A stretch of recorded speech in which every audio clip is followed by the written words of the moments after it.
Nous parlons sur le thème marcher dans la santé divine. Amen. C'est un thème tellement intéressant que nous sommes en train de gérer depuis plusieurs semaines. Nous sommes exactement à la 11e partie ce soir et le Seigneur nous a révélé des choses vraiment très bénissantes, révolutionnaires et transformateurs vis-à-vis de cet enseignement. Et je veux croire que ta conception, ta compréhension en ce qui concerne la santé divine a grandement accru pendant ces jours. Amen. Et que tu pourras par le biais de cet enseignement exercer la domination et le pouvoir sur la maladie. Amen. Nous sommes en train de parler sur les raisons pour lesquelles nous croyons qu'il est possible de marcher dans la santé divine sur cette terre. Nous avons cité plusieurs raisons. La première raison, nous avons dit que nous croyons que c'est possible de marcher dans la santé divine sur cette terre parce que Dieu veut que nous soyons guéris. Donc, si Dieu veut que nous soyons guéris,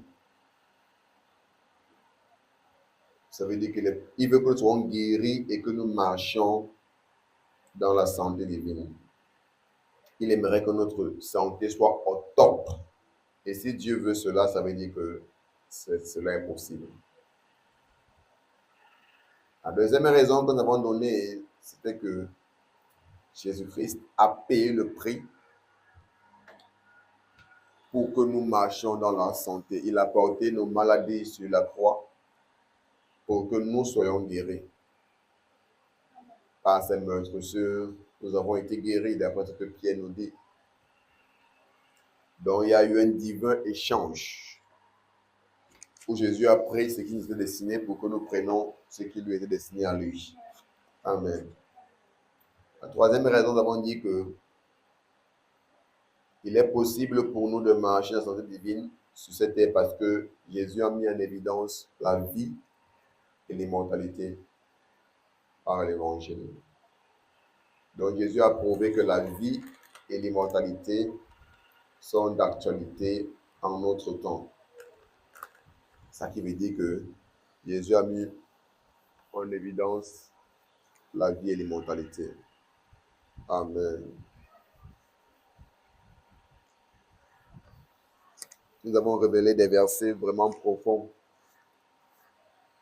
Je bénis beaucoup le Seigneur pour cet enseignement parce qu'il était très enrichissant. Donc, si quelqu'un a vraiment eu le cœur ouvert et s'est rassuré d'assister de façon consistante et continuelle à cet enseignement, sa vie ne peut pas rester la même.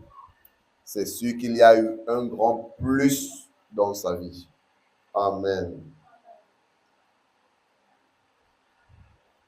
Est-ce qu'on est ensemble ce soir? La quatrième raison qui est là où on a terminé mercredi dernier, c'est que l'autre raison pour laquelle nous croyons qu'il est possible de marcher dans la santé divine, c'est parce que nous sommes un avec Christ.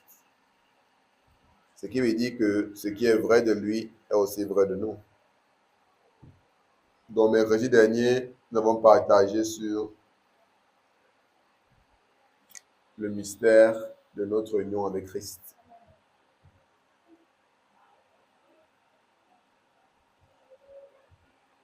Nous avons partagé sur le mystère de notre union avec Christ et on s'est dit que à cause de cette union, vu que Christ ne peut pas être malade, ce n'est pas moi qui serai malade. Parce que ce qui lui arrive m'arrive aussi, ce qui est vrai de lui est vrai de moi. À cause du fait que nous sommes unis. Et c'est quoi cette union? L'union, c'est que je suis en Christ et Christ est en moi. Nous avons terminé avec Romains chapitre 6, verset 4 à 5. J'aimerais qu'on examine avant d'entrer dans la dernière raison. Romains 6, verset 4 à 5.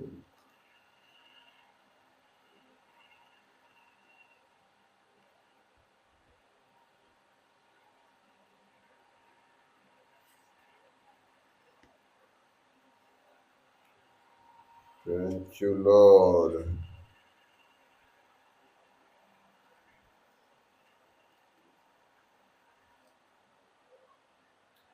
Nous avons donc été ensevelis par le baptême en sa mort. Nous avons donc été ensevelis avec lui par le baptême en sa mort, afin que, comme Christ est ressuscité des morts par la gloire du Père, de même nous aussi nous marchons en nouveauté de vie. Amen. Le mot baptême ici, tel qu'on l'a expliqué, fait référence à l'identification. Ça vient du mot grec baptizo qui veut dire être immersé. Immersé pour être identifié. Nous avons été identifiés dans la mort de Christ afin qu'on soit identifié dans sa résurrection. Vous voyez quoi? Que comme Christ est ressuscité des morts, de même nous aussi nous marchons en nouveauté de vie. Pourquoi? Parce que nous avons été ressuscités avec lui dans une vie nouvelle.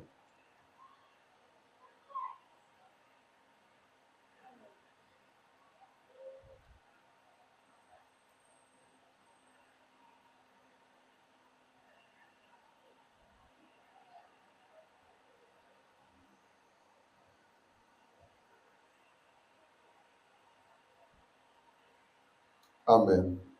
Donc le mot nouveau ici vient du mot grec kainos, kainos qui veut dire nouveau sans précédent. Ça veut dire que c'est un nouveau genre de vie.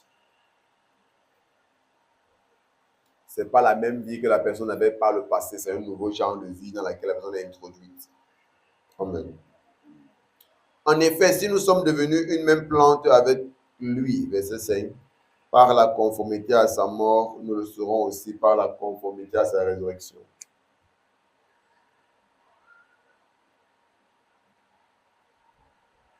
Donc, Paul nous parle toujours ici de notre union avec Christ, qui fait à ce que tout ce qu'il a expérimenté, nous avons aussi expérimenté. Ce qu'il a traversé, nous avons aussi traversé. Pourquoi est-ce qu'on ne prend pas de verset au tableau? Romains chapitre 6, verset 5. Il veut dire, en effet, si nous sommes devenus une même plante, ça veut dire quoi?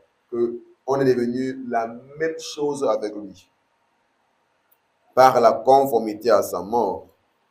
Nous avons été rendus identiques à sa mort. Nous le serons aussi par la conformité à sa résurrection. Nous le serons aussi en nous conformant, en nous identifiant à sa résurrection. C'est pourquoi on doit marcher avec une mentalité d'identification pour dire que Jésus est ressuscité. Je suis ressuscité avec Christ. Christ a une vie nouvelle. Je marche dans cette vie nouvelle avec Christ. Je marche dans la vie de Dieu.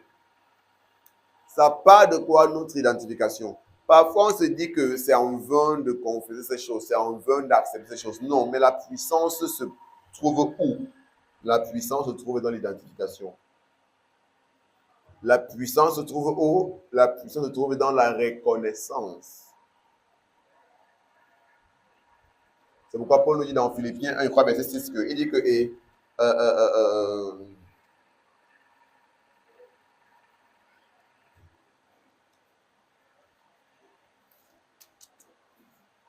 dans Philippiens 1, verset 6,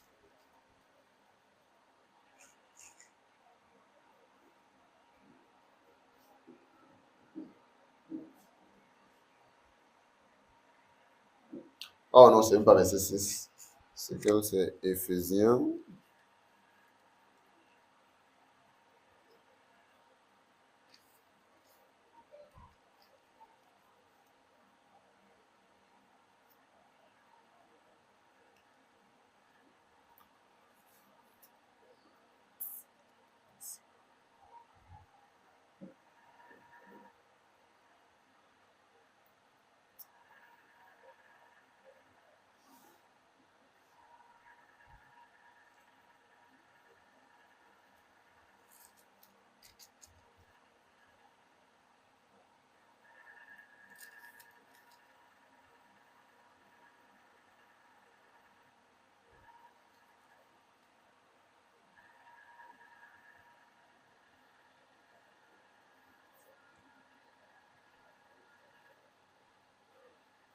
Thank you, Lord.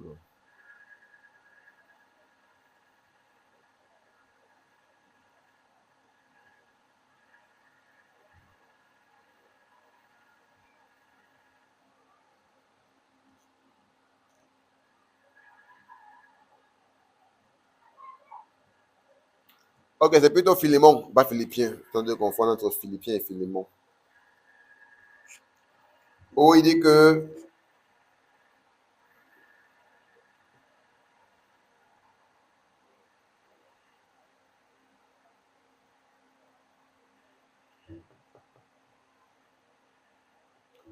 la communication de ta foi sera effective par la reconnaissance de toutes bonnes choses qui est en toi en Christ Jésus.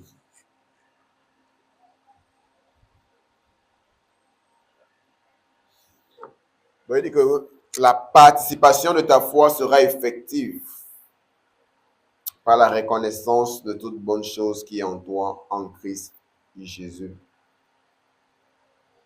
Amen. Donc, il est important pour nous de reconnaître ce dont on a été investi en Christ. Donc, c'est dans cette reconnaissance-là que la participation de ta foi devient effective. Dans cette reconnaissance-là que tu commences à expérimenter un grand nombre de choses. Pourquoi est-ce que beaucoup de croyants n'arrivent pas à expérimenter beaucoup de choses dans le Seigneur? Parce que beaucoup d'entre eux n'arrivent pas à reconnaître ce que le Seigneur a déjà fait dans leur vie. Ils n'arrivent pas à accepter la chose. Ils n'arrivent pas à s'identifier à la chose. Donc, l'une des choses qui génèrent la puissance de Dieu dans nos vies, c'est la reconnaissance de ce que Dieu a fait dans nos vies. C'est pourquoi nous ne sommes pas de ceux qui voyons avant de confesser, mais nous sommes de ceux qui confessons afin de voir. C'est pourquoi est-ce que la marche chrétienne, c'est une marche qui se fait par la foi. Il a dit quoi? Le juste vivra par la foi. Si tu n'as pas la foi, tu ne peux pas marcher avec le Seigneur. C'est pourquoi on dit que oh, sans la foi, il est impossible de lui être agréable. Parce que le monde nous enseigne à faire quoi? Le monde nous enseigne à dire ce qu'on voit. Le monde nous enseigne à accepter ce qu'on voit. Mais la parole de Dieu, les Écritures, l'Évangile nous enseignent à accepter ce que la parole de Dieu nous dit afin de la voir. C'est pourquoi les voies de Dieu sont contraires aux voies du monde.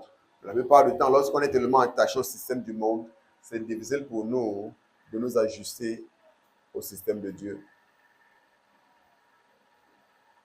Quand on est tellement attaché au système du monde, c'est difficile pour nous de nous accommoder au système de Dieu. Ça, c'est l'un des plus grands problèmes que nous avons souvent. Amen. Amen. Mais c'est ma prière que le Seigneur nous aide à nous attacher, à nous ajuster à son système. Amen. Thank you, Lord Jesus. Donc, nous sommes un avec Christ, et ça, c'est la raison, ou c'est l'une des raisons pour lesquelles la maladie n'est pas supposée dominer sur nous, parce que la maladie ne domine pas sur Christ.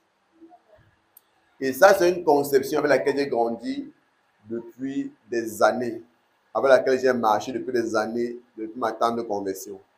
Si Christ ne peut pas être malade, je ne vois pas pourquoi est-ce que c'est moi qui serai malade. Si la maladie n'a pas de pouvoir sur Christ, je n'arrive pas à accepter que la maladie puisse avoir le pouvoir sur moi. Parce que tel il est, tel je suis aussi dans ce monde. Je suis en Christ. C'est ça qui est le mystère de mon union avec lui. Ça veut dire que pour que quelque chose puisse avoir influence sur moi, il faudrait que la chose passe par Christ. Donc c'est de là que vient mon assurance en le fait que la maladie n'a pas de pouvoir sur moi. Cinquième et dernier point pour lequel nous croyons qu'il est possible de marcher à santé divine, c'est que nous sommes le temple de Dieu. J'ai dit quoi? Cinquième point ou encore cinquième raison pour laquelle nous croyons qu'il est possible de marcher dans la santé divine sur cette terre, c'est parce que nos corps sont le temple du Saint-Esprit.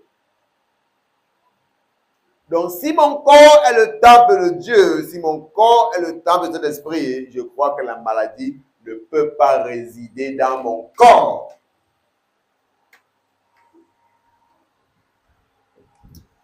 Donc, notre problème, c'est que nous ne marchons pas par les révélations que la Bible nous enseigne. Nous prenons les Écritures très à la légère.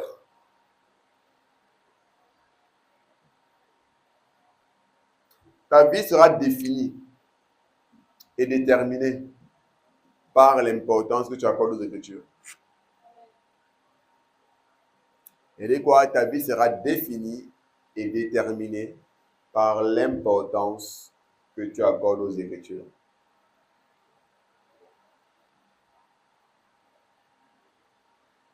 Donc la plupart du temps, on a l'impression que les Écritures ne sont pas vraies. On a l'impression que ce que la Bible nous enseigne ne se passe pas, ne se manifeste pas. Et parfois, on parvient à la conclusion que c'est juste des histoires. Pourquoi? Parce qu'on n'a pas accordé une importance capitale, parce qu'on n'a pas vu ces choses révélées dans les Écritures comme étant une vérité absolue. Parce qu'on n'a pas attaché notre foi et notre conviction à ce que l'Évangile nous a révélé. Donc c'est ça, la plupart du temps, qui a été notre problème. Et qui a été la chose qui nous empêche de vivre la manifestation de ce que l'Évangile nous révèle. Amen. Mais je prie que ce ne soit pas ton partage. Je prie que tu sois de ceux qui croient et qui voient la manifestation des Écritures dans leur vie. Je suis en train de déclarer des choses dans la vie des personnes et les personnes ne sont pas en train de recevoir. Écrire, c'est bien, mais recevoir les prophéties, c'est encore plus bien. Parce que tu peux écrire et jusque-là, tu es censé de perdre ton temps. Je vais vous dire que l'enseignement de la parole de Dieu n'est pas un enseignement séculier. Ça veut dire que ce n'est pas les enseignements qu'on a fait à l'école là où le professeur parle, on passe le temps à écrire pour retenir. Non, c'est une transaction spirituelle. C'est pourquoi il doit être reçu au niveau de l'esprit. C'est une transaction spirituelle qui se passe. C'est pourquoi pendant que tu prends le temps, sois toujours attentif à réagir à la chose qui est déclarée. C'est une transaction spirituelle. Donc, elle est au-delà d'une simple information qu'il faut noter. C'est une vie qui est transmise et qu'il faut saisir. Il faut l'embano. Donc, pendant que la parole de Dieu est prêchée, c'est une vie qui est transmise et il faut la saisir, il faut la lambano. Il faut l'accepter et s'en approprier.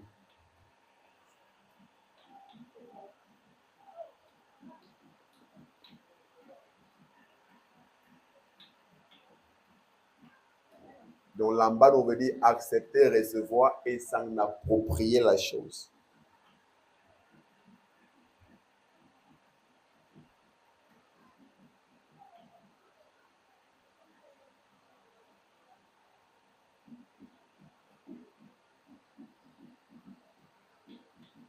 Quand il parle d'accepter, recevoir et s'en approprier, c'est sûr que il y a des gens qui veulent comprendre où est la différence de ce que tu es en train de dire. La différence, c'est quoi? La différence, c'est que je peux te donner cet instrument-ci. Que, ok, prends, c'est ta part. Je te le donne. Et tu prends, tu déposes chez toi, tu continues ta vie tranquillement. Tu as reçu, mais tu n'es pas approprié la chose. Parce que tu n'es pas en train de faire usage de la chose à ton bénéfice. Donc tu peux recevoir sans toutefois t'approprier la chose. Un peu comme peut-être un téléphone, tu prends. Ah, tu laisses ça dans la maison, tu continues ta vie. Mais je peux le dire à une autre personne, la personne prend. Qu'est-ce qu'il fait? Il prend sa puce, il met à l'intérieur et il commence à l'utiliser. Qu'est-ce qu'il a fait? Il s'est approprié la chose. Donc on peut recevoir. C'est pourquoi l'ambano est plus profond. C'est pourquoi est-ce que le grec est toujours plus profond. C'est la raison pour laquelle la plupart du temps on rentre dans le grec.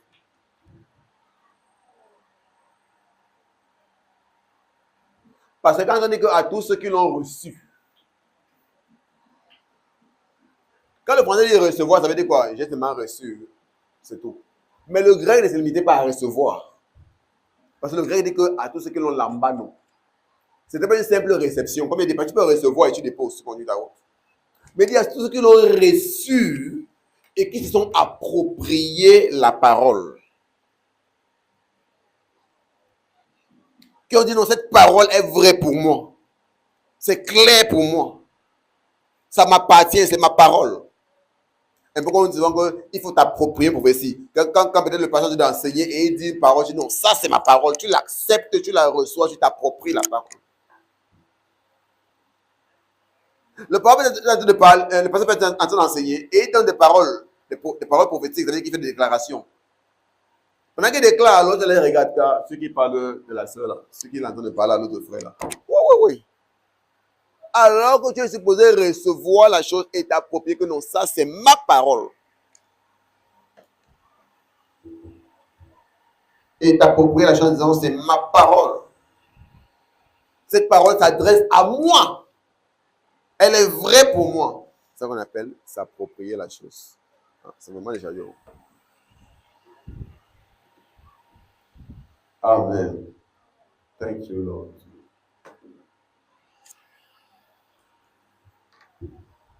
Est-ce qu'on est ensemble? S'il vous plaît, apprenons ces choses. J'étais à un programme hier et avant-hier.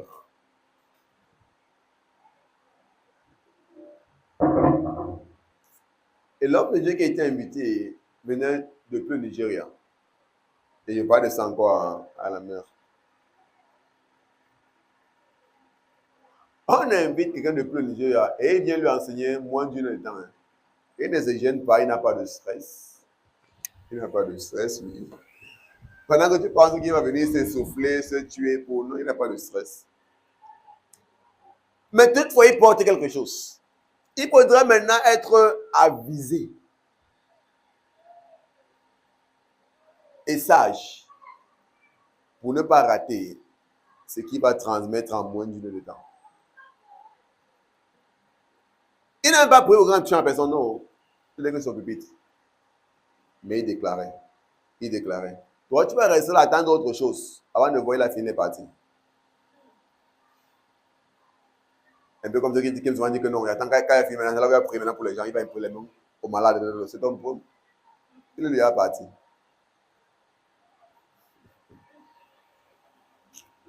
Donc, apprenons à être éveillés. Apprenons à être éveillés. Parce que pour vous dire vrai, ça c'est une facette du ministère que beaucoup n'ont pas compris parce que beaucoup sont habitués aux gymnastiques. Donc, quand l'homme de Dieu a fini, c'est là qu'il va appeler les gens, il va commencer à prophétiser, après il va commencer à prier pour les malades, après il va chercher les démons. Ça peut arriver, mais ce n'est pas toujours le système.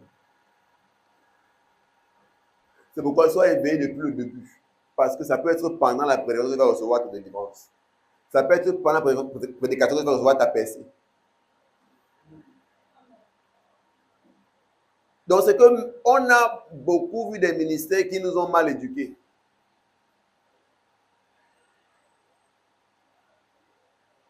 Mais beaucoup d'hommes de Dieu, la plupart du temps, parfois, ces hommes de Dieu ne sont pas dans le système de. Ils vont finir, commencer à dire que ok, les malades se rassemblent, prier pour les malades, commencer à ceux que les problèmes, beaucoup ne feront pas ça. Donc, si avec cela, tu n'as pas appris que pendant qu'il est en train de prêcher, alors que tu ne reçois pas, tu ne vas rien recevoir de lui. Et il sera parti, il n'a pas le temps. Tu ne vas rien recevoir de lui.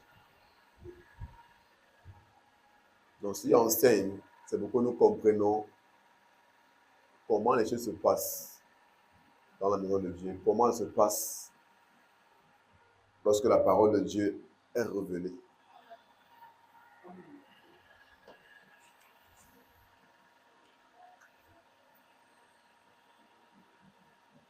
Et je le dis tous les jours, c'est la raison pour laquelle beaucoup se retrouvent dans des réunions, dans des cultes, et rentrent sans rien recevoir. Pendant que d'autres ont reçu leur bénédiction. Et tu vas entendre que le Dieu n'est pas oui, mais d'autres ont reçu leur bénédiction. C'est toi qui n'étais pas disposé. C'est toi qui n'étais pas sage pour savoir quand l'ambano, ce qui est transmis.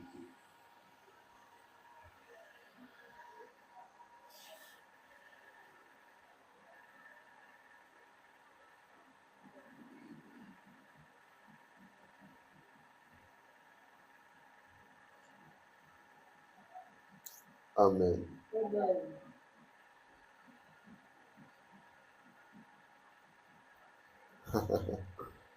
Ouh. Donc, il disait quoi? Il disait que la dernière raison que nous présentons pour laquelle nous croyons qu'il est possible de marcher dans la santé divine sur la terre, c'est parce que nous sommes le temple de Dieu. Ou encore notre thème, notre corps est le temple du Saint-Esprit. C'est quoi la vision? C'est que si mon corps est le temple du Saint-Esprit, ça veut dire que la maladie ne peut pas régner dans mon corps.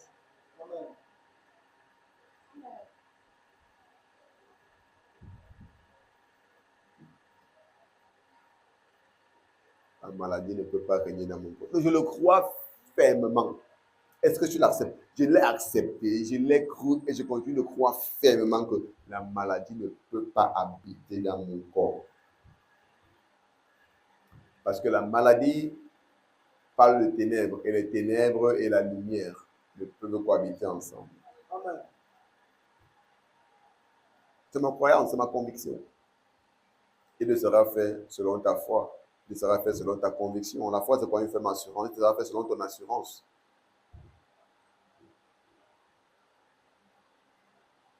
C'est pourquoi il peut te dire, n'attends pas de voir être convaincu, sois convaincu et puis tu verras. Parce que tu sera fait selon ta conviction. C'est comme ça marche dans le royaume. Le point est que beaucoup veulent fonctionner dans le royaume avec les principes du monde.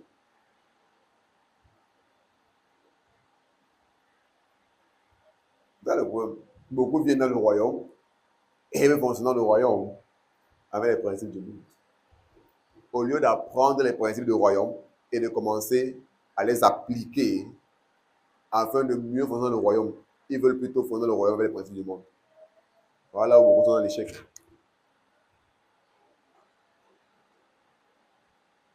C'est pourquoi il y a une nécessité quand tu rejoins le royaume que tu passes par un formatage.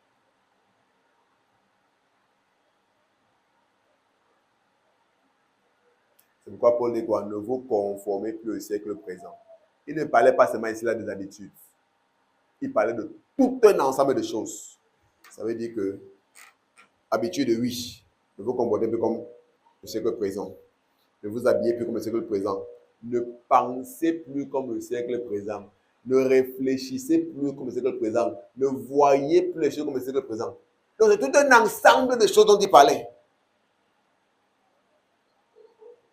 N'agissez plus comme le siècle présent. Mais quoi? Laissez-vous transformer par le renouvellement de votre intelligence. Pourquoi il y a besoin de quoi? Un formatage. Afin que tu reçoives les nouvelles choses qui sont transmises, qui viennent au royaume des cieux. Il faut un renouvellement. C'est-à-dire qu'il faut que le nouveau vienne et que l'ancien parte. Mais laissez-vous transformer par le renouvellement de votre intelligence. Et continue. Afin que vous puissiez discerner. Donc, ce n'est que quand ton intelligence est renouvelée, que tu pourras maintenant discerner quelle est la volonté de Dieu, ce qui est bon, agréable et parfait. Pourquoi jusqu'à présent, il y a des choses que tu montres aux gens par la parole de Dieu, que la parole de Dieu ne veut pas ça. Ceci, ça n'est pas bien. Il n'arrive pas à comprendre pourquoi parce qu'ils n'ont pas renouvelé. Il continue de penser que non, je vais vivre ma vie comme ça. Alors qu'il est à l'église depuis des années. Pourquoi? Parce qu'il est là, mais il n'est pas renouvelé. Parce que si la personne est renouvelée, elle devait comprendre que voilà ce que Dieu veut, voilà ce qui est bon, voilà ce qui est agréable, voilà ce qui est parfait. C'est pourquoi il y a des gens qui sont à l'église, n'importe combien tu veux les présenter. Voilà comment la parole de Dieu nous dirige. Voilà ce qu'on doit faire. Voilà ce qu'on ne doit pas faire. Ils n'arrivent pas à comprendre. Parce qu'ils ont refusé de passer par un processus de formation et un processus de formatage et de renouvellement de leur intelligence. Merci Jésus. Amen. Donc ne cherche pas à fonctionner avec le royaume par les principes du monde. Cherche plutôt à comprendre les principes du royaume et tu pourras bénéficier du royaume.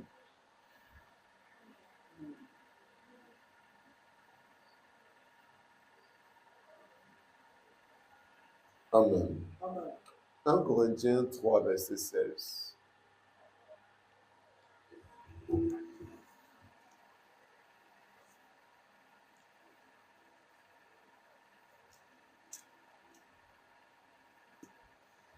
1 Corinthiens chapitre 3 verset 16.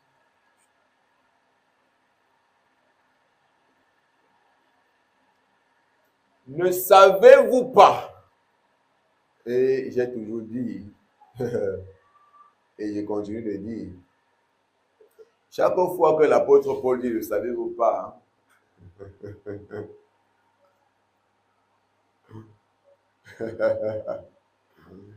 Chaque fois que l'apôtre Paul dit, sachant, ne savez-vous pas? Sachez, c'est les choses qu'on est supposé savoir au bout du dos. Mais qu'on fait l'effort de ne pas connaître. Donc, quand Paul dit sachant, sachez, ne savez-vous pas, c'est les choses. En fait, ce sont les bases de la vie chrétienne.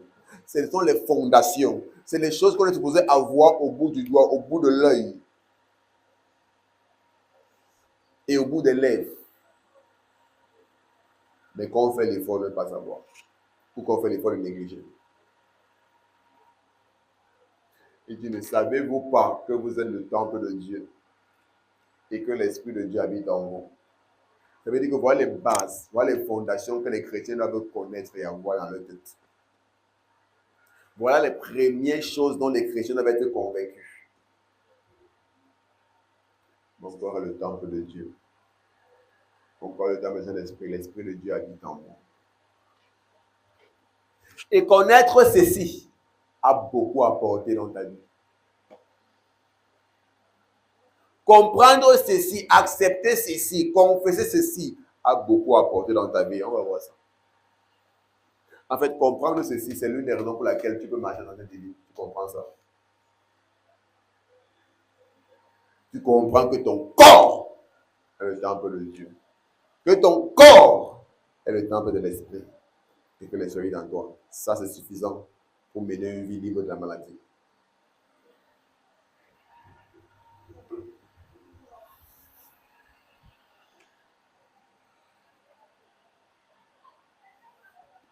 Est-ce qu'on est ensemble? Ce qui est de commun est très profond, très très profond. Très très profond.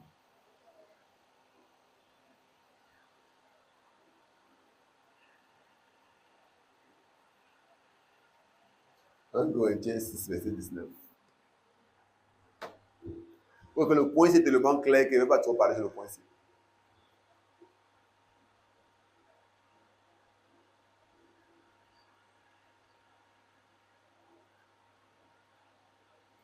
Un Corinthiens 6, verset 19. C'est le même chapitre, verset 6. Il dit encore. Donc, oh, regardez, c'est le même chapitre. Ça veut dire que c'est aux mêmes gens qui ont encore répété la même chose.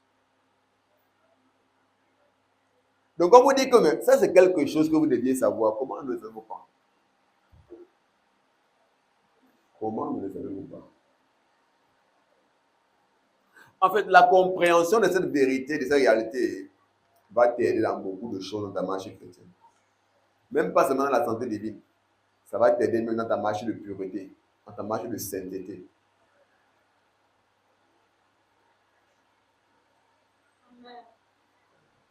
Ça va t'aider dans ta préservation quand tu sais que le corps, c'est le temple de l'Esprit, que personne ne peut toucher ce corps.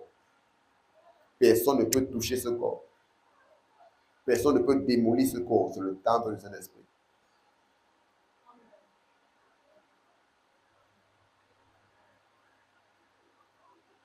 Donc, c'est une vérité capitale. Et ne savez-vous pas que votre corps est le temple du Saint-Esprit qui est en vous, que vous avez reçu de Dieu et que vous ne vous appartenez point à vous-même? S'il ne m'appartient point à moi, mais ça veut dire que je ne suis pas supposé vivre ma vie comme je veux. Je ne suis pas supposé mener ma vie comme je veux. Encore moins livrer mon corps à qui je veux. Parce que je ne m'appartiens pas moi-même. C'est pourquoi il dit que la compréhension de cette réalité-ci, ça a beaucoup apporté dans nos vies. En termes de ta libération de la maladie, en termes de ta vie de sainteté, ta vie de pureté, en termes de ta préservation, en termes de beaucoup de choses, la compréhension de ça. Donc les gens qui disent que je peux donner mon corps à qui je veux, parce que tu n'as pas compris que tu n'appartiens pas à toi.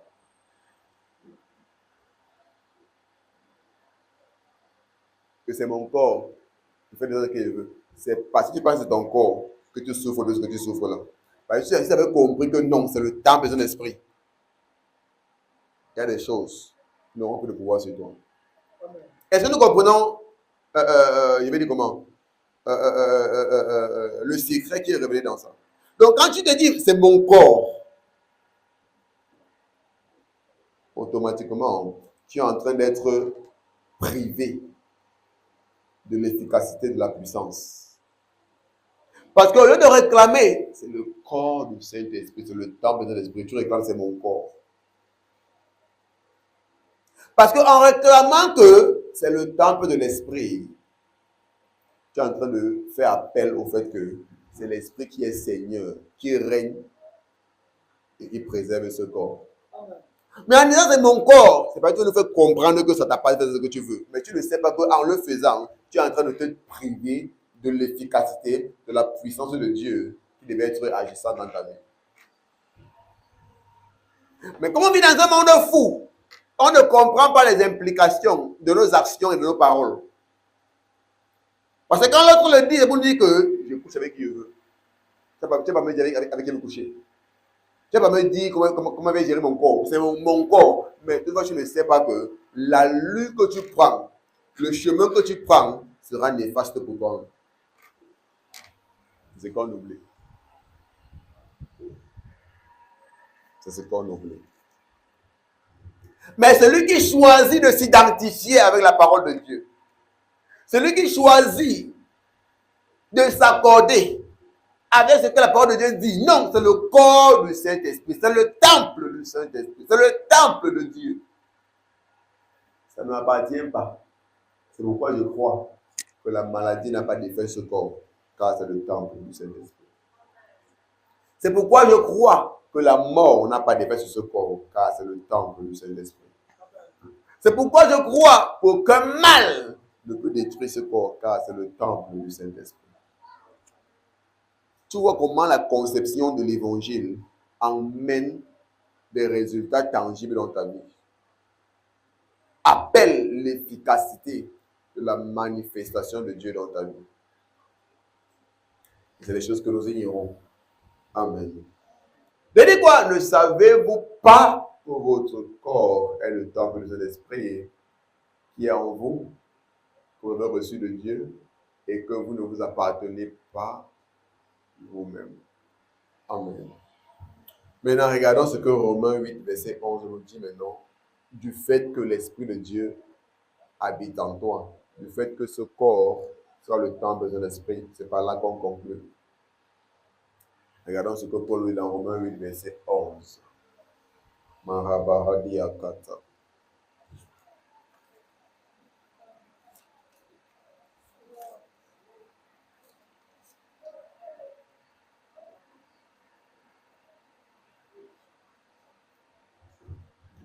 Il dit, et si?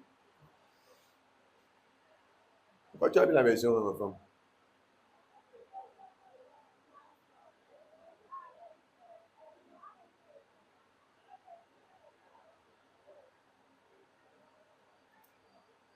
Il dit, et si?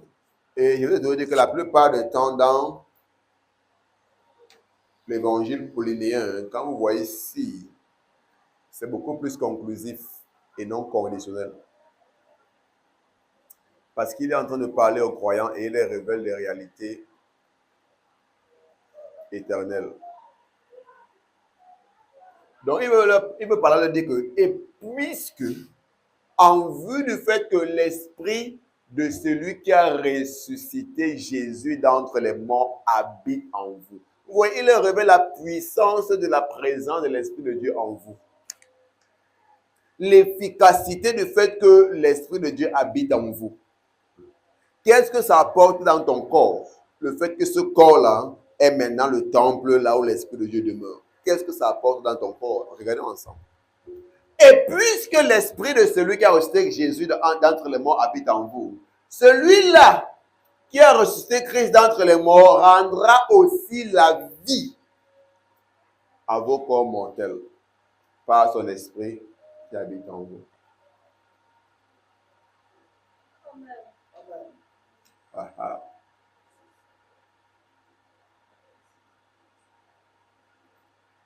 Donc il dit que, vu que l'esprit de celui qui a reçu Christ, qui a reçu Jésus d'entre les morts, parlant de Dieu, donc vu que l'esprit de Dieu qui a reçu Jésus d'entre les morts habite en vous, celui-là, donc parlant de Dieu-là, qui a reçu Christ d'entre les morts, rendra aussi la vie à votre corps mortel par son esprit qui habite en vous. Donc, par la présence du Saint-Esprit qui habite en toi, il dit quoi? Dieu communiquera la vie. Il parle de quelle vie? La vie éternelle. Il communiquera sa propre vie à votre corps mortel. Donc, la présence du Saint-Esprit, c'est le moyen par lequel Dieu le Père communique la vie éternelle à ton corps mortel. Maintenant, quand il dit à vos corps mortels, il dit quoi? Il parle de vos corps qui sont soumis à la mort, qui sont susceptibles de mourir. Pourquoi? Parce que naturellement, le corps humain est soumis à la mort. Naturellement, le corps humain est susceptible de mourir. Ça veut dire qu'il peut être influencé par les calamités, il peut être influencé par les maladies, il peut être influencé par la mort. Il est susceptible de mourir. Maintenant, qu'est-ce qui se passe? C'est que par la présence du Saint-Esprit dans nos corps, Dieu fait comment? Il communique la vie éternelle à notre corps mortel afin que la mort n'ait plus de pouvoir sur lui. Il communique la vie éternelle, la vie de Dieu à notre corps qui est susceptible de mourir afin que la maladie n'ait plus de pouvoir sur lui. Amen. Donc, ici là, quand il dit il rendra aussi la vie, c'est le mot grec zoé, poéo. Zoé qui parle de la vie de Dieu. Poéo veut dire qu'il va infuser votre corps par la vie de Dieu. Par la vie d'immortalité. Je dis que parce que l'esprit de Dieu qui a rejeté Jésus d'entre les morts habite en vous, Dieu là communiquera, infusera sa vie dans votre corps qui est celui de mourir par son esprit qui habite en vous. Donc voilà la raison pour laquelle tu peux vivre sans être malade. Pourquoi? Parce que l'esprit de Dieu qui habite en toi fait comment? Il infuse la vie d'immortalité à ton corps. Amen. Donc c'est le manque de compréhension de ces réalités qui font que certaines choses dominent sur vous. Et c'est des choses que j'ai acceptées. C'est pourquoi que quelqu'un me parle de maladie, je refuse ça de l'autre. Je refuse, je rejette. Tu es malade, il faut qu'on peut te malade. Donc tout mon être rejette ça. Parce que tout mon être a appris à accepter ces vérités-ci.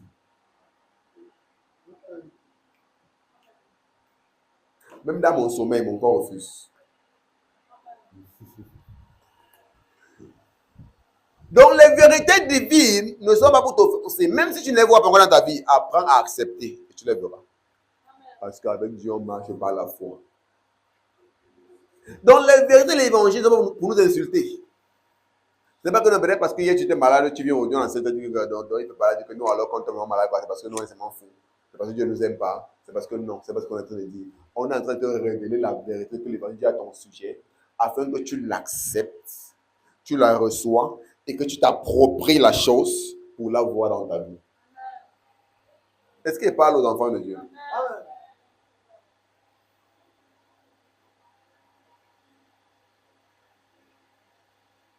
Donc, j'ai dit quoi? La vérité de l'évangile nous est révélée. Pas pour nous offenser, pas pour nous insulter, non. Pour que tu puisses l'accepter, la recevoir et t'approprier la chose afin que tu commences à la voir dans ta vie. Et je prie que ça se passe dans ta vie. Amen. Je prie que le Seigneur t'accorde la grâce d'accepter cette révélation qui est communiquée, qui est transmise, de la recevoir et de t'approprier la chose. Au nom de Jésus. C'est une fois sur tes pieds. Merci, Père. Merci, Seigneur.